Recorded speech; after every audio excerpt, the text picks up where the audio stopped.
7 फेब्रुवारिनि सालो बीजेपीनि खरकनि MLA सुदीप्राय बर्मनबाई MLA Asif Saha बरकनि आचुकथाय याकारमानि बwlai याफारमानि गसिwi नाहार जाखा नि साखा विधानसभानि स्पीकार रतन चक्रवर्ती বর্মা আশিস দাস এবং সুদীপ রায় বর্মন এবং আশিস কুমার সাহা এদের কেসগুলো ডিফারেন্ট এই জন্যে যে বিশ্বকেতু দেববর্মার সাবমিশনটাই গলত ছিল।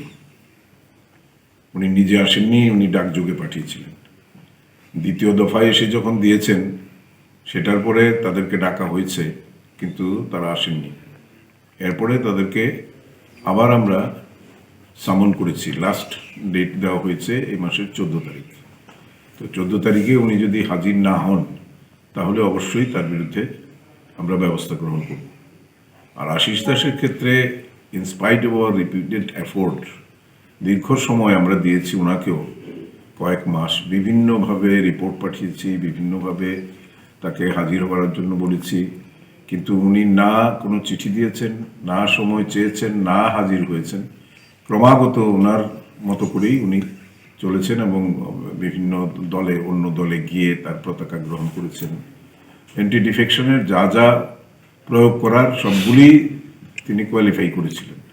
তো সে কারণে আমি দেখেছি যে আর কোনো অপশন আর কোনো স্কোপ নেই ওনাকে রাখার, এবং সেটা উনি প্রেয়ারও করেননি। তো কাজেই সব কিছু বিবেচনা করেই আমরা ওনার ব্যাপারে সিদ্ধান্ত নিয়েছি।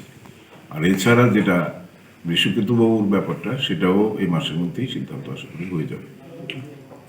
এবং প্রসিডিউর অনুযায়ী 6 মাসের মধ্যে আবার শূন্য আসনে ইলেকশন করতে। হ্যাঁ, এই ইলেকশন কমিশনের নিয়ম বা আইন অনুযায়ী আপনার 6 মাসের মধ্যেই সেখানে উপনির্বাচন করতে হয়। তো এই সমস্ত আসনগুলোতে অটোমেটিক্যালি আমরা এটা গেজেট নোটিফিকেশনের জন্য অলরেডি দিয়ে দিয়েছি। এটা ইলেকশন কমিশনেও যাবে এবং ইলেকশন কমিশন যেভাবে দিন ধার্য করবেন সেভাবেই সেখানে উপনির্বাচন খতিয়ে দেখে তারা আমরা সিদ্ধান্ত নেব। তো সমস্ত কিছু খতিয়ে দেখার পর এটা পরিষ্কার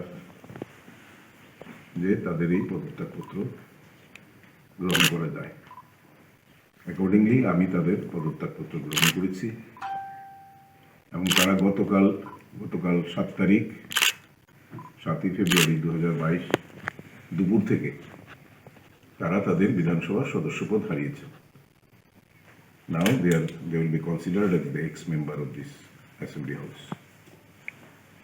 এই কথাটা আপনাদের জানিয়ে দেওয়ার জন্য আমি এখানে আমন্ত্রণ করেছিলাম। যদি এছাড়া কোনো প্রশ্ন আপনাদের থাকে। আমি ঠিক জানি না আজকে কোথাও তারা জয়েন করেছেন কিনা। আমরা নিশ্চয়ই ব্যাপারটা খতিয়ে দেখব।